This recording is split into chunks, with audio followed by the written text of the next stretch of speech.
18 news आवाज महाराष्ट्राचा।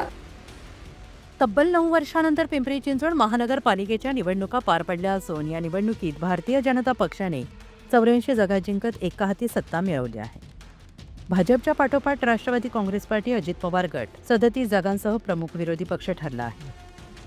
दरम्यान येत्या काही दिवसात महापौर पदासाठी आरक्षण सोडत होणार असून आरक्षण निश्चित झाल्यानंतर महापौर कोण होणार याबाबत राजकीय वर्तुळात जोरदार चर्चा सुरू आहे। याचबरोबर महानगरपालिकेतील विरोधी पक्षनेते पदासाठी चढाओढ रंगताना दिसते आहे। राष्ट्रवादी काँग्रेस पार्टी, अजित पवार गटकडून विरोधी पक्षनेते पदासाठी तब्बल 6 नावे चर्चेत आली असून त्यामध्ये संदीप वाघेरे, डब्बू आसवानी, प्रमोद कुठे, भाऊसाहेब भुईर, डॉक्टर वैशाली घोडे आणि राहुल भोसले यांचा समावेश आहे। महापौर पदाची आरक्षण सोडत आणि त्यानंतर सत्ताधारी आणि विरोधी पक्षातील जबाबदाऱ्या निश्चित झाल्यानंतर शहराच्या राजकारणाला नवी दिशा मिळणार आहे।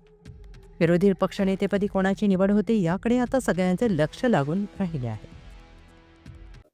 तब्बल 9 वर्षांनी पिंपरी चिंचवड महानगरपालिकेच्या निवडणुका पार पडल्या। यामध्ये भाजपने 84 जागा जिंकल्या तर त्याचा पाठलाग करत राष्ट्रवादी काँग्रेस पार्टी, अजित पवार गटाने 37 जागा ज्या आहेत त्या जिंकल्या। आता चर्चा सुरू आहे ती म्हणजे परवा दिवशी आरक्षण सोडत आहे ती म्हणजे महापौरांची, आणि कोण होणार महापौर याची चर्चा सध्या रंगू लागली आहे। त्याच पाठोपाठ जर आपण बघितलं तर विरोधी पक्षनेता कोण होणार या देखील चर्चा सध्या रंगल्याचं आपल्याला पाहायला मिळते। आणि यामध्ये प्रामुख्याने 6 नावं जे आहेत ते चर्चेत आहेत।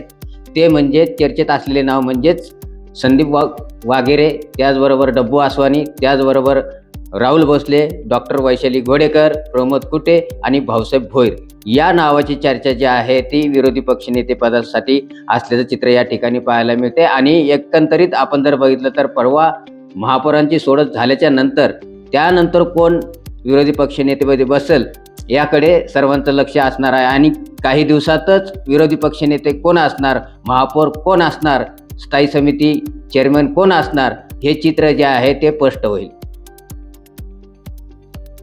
पुणे तसेच पिंपरी चिंचवड आणि महाराष्ट्रातील महत्त्वाच्या आणि ताज्या बातम्या पाहण्यासाठी महाराष्ट्र 18 न्यूज चॅनलला यूट्यूबवर सबस्क्राईब करा आणि बेल आयकॉन प्रेस करा।